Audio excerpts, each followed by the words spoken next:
Hi, I'm Rod Costner, the Assistant Director of Student Conduct here at the University of Central Oklahoma.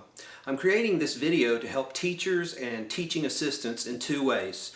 First, so they can understand how the Office of Student Conduct is here to help them and assist them in their teaching responsibilities. And secondly, to help them understand some methods that they can use to help manage disruptive behaviors by students in the classroom.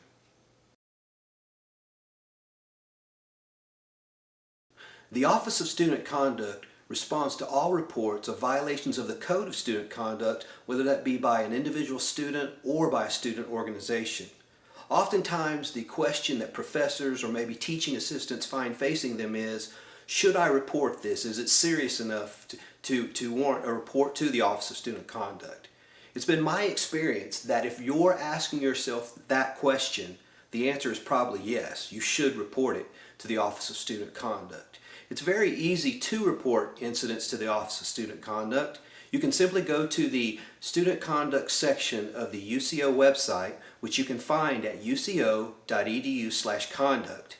On that page, you'll find in the left navigation a heading that says Report an Incident. You can click on that and it'll take you to a page where you can find 4 reports. Now, the first report is the one that you would probably use most of the time. It's the General Misconduct Report.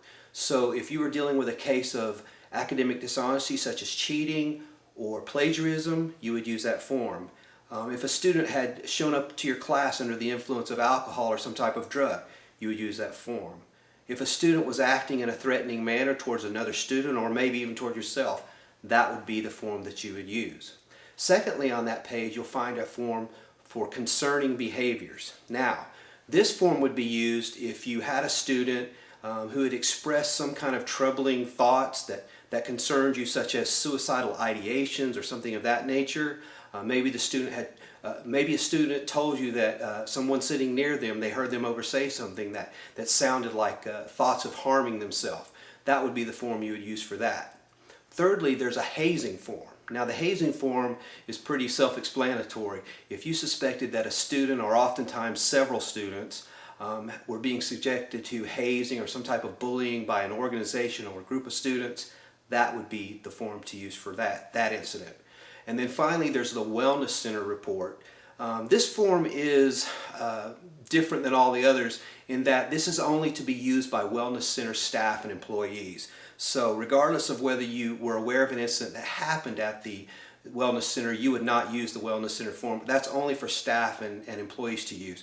If you were aware of an incident that happened at the Wellness Center, you would simply use the general misconduct form, or whichever other form was the appropriate one. Understand that the Office of Student Conduct is very committed to quickly and effectively resolving cases, and we're here to help you in any way that we can. If you want to call for our advice, we are certainly glad to help you in any way we can, but I would suggest that the first step in responding to any incident is to go ahead and submit the proper report form. We will begin our investigation, it'll get the ball rolling, and we will certainly follow up with you after we've begun that process and as we near a resolution.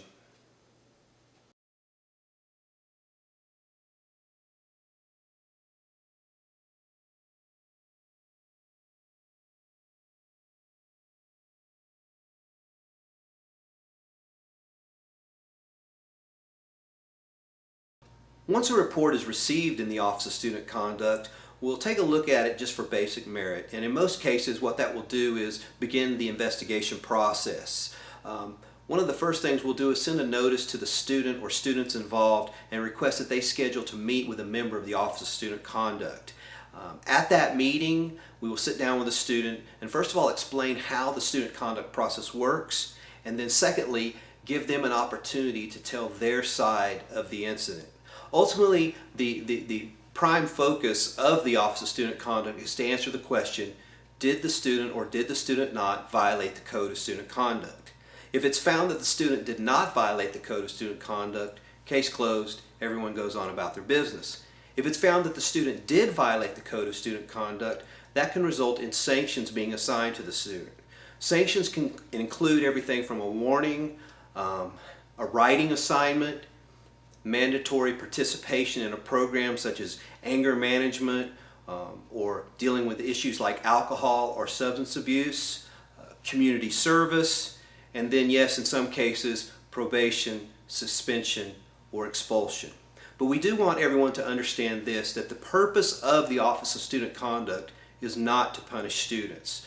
Our purpose is to help in the educational process, and one of the things that we are very committed to is helping students when they've made bad decisions, to help them to understand why it was a bad decision, and hopefully that they can learn to make better decisions in the future. Also understand this, that if a student is found responsible for violating the Code of Student Conduct, there is an appeal process. And so they file an appeal request, and that is heard by a second party who determines whether or not their appeal request has merit, and if it does, they can be awarded an appeal hearing. But ultimately, whether it's through the initial decision or some type of appeal process, it all still comes down to that one question of, did the student or did the student not violate the Code of Student Conduct?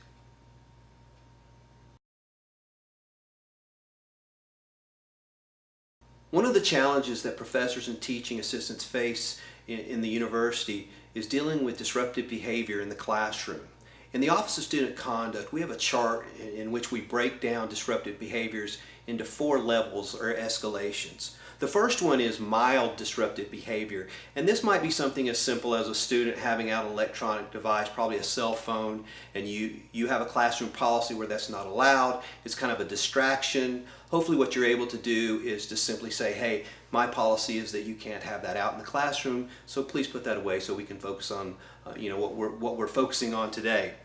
Sometimes a mild behavior might be something as simple as a student who has kind of too much of a bubbly personality, and maybe they're chatty or whatever, and that causes kind of a mild disruption. But hopefully those types of disruptions are fairly simple to deal with by simply just telling them, hey, we need to kind of bring it back in and focus on what we're doing today. Secondly, there are persistent behaviors. Now this is a type of behavior where you've already told them once, there's some type of violation going on of the Code of Student Conduct or of your classroom policies. You've already mentioned it once to them, but it has persisted. And so what you're probably going to want to do at that point is very discreetly, as tactfully as possible. Maybe the student, after everybody has left, if you could catch the student as they're walking out of the classroom, and you ask them to schedule an appointment to meet with you. And then at that appointment, you can address the issue with them, hopefully get it resolved.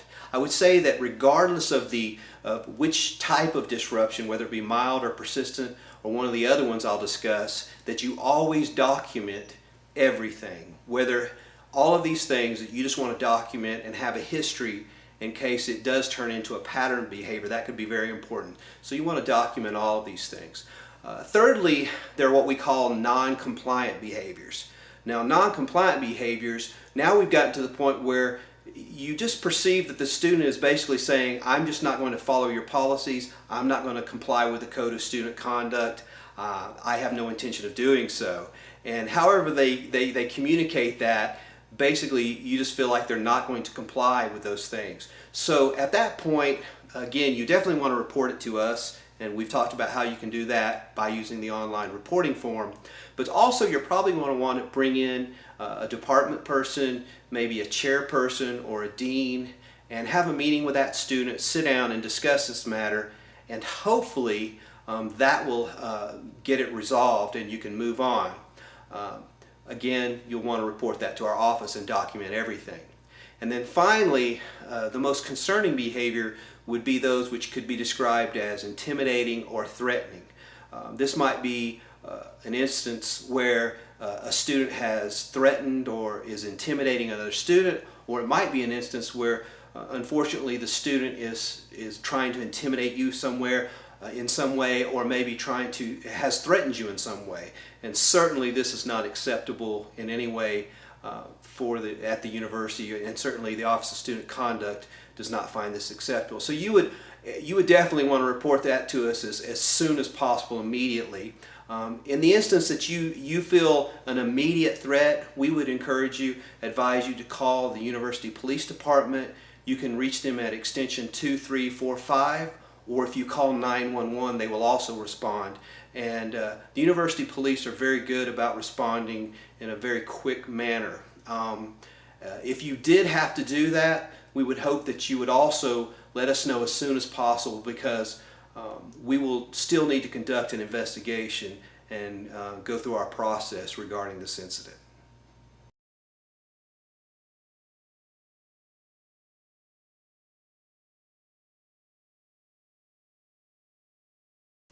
I hope that you find the things that I've shared in this video to be helpful to you as a professor or a teaching assistant. If you have any other questions, feel free to contact us at the Office of Student Conduct. You can find the email addresses, phone numbers on our webpage, which is again uco.edu/conduct. I hope that this has been helpful, and we hope that you'll have a great semester and a great school year.